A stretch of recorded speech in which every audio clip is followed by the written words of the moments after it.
בואו אני אראה לכם את המשרד שלנו בדרך המדיה. טוב, אז ככה נכנסים, פה אפשר צריך לשבת, לשתות, לרקוד, לאכול, לנגן. וזהו, פה יושבת אבלין, היא המנהלת המוצר שלנו, בבקשה.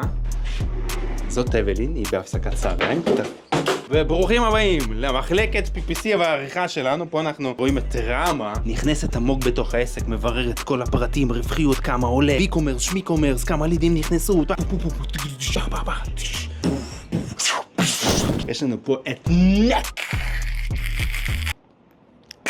הוא מתעסק פה בעריכה, נותן פה סרטונים באם באם, קאטים, מסרים וכתוביות קטנות, לא על כל הראש, לא על כל המסר, צריך להיות קטן, אסתטי. חברים, פה הפגישות שלנו, יושבים פה לאפיון, אנחנו מבינים מה הצרכים, מה הפערים, ובהתאם לזה כמובן מצמידים פתרון. פה זה המשרד שלי, פה אני סופר את הכסף. פה יושב וובה, תן לי 2 מילים.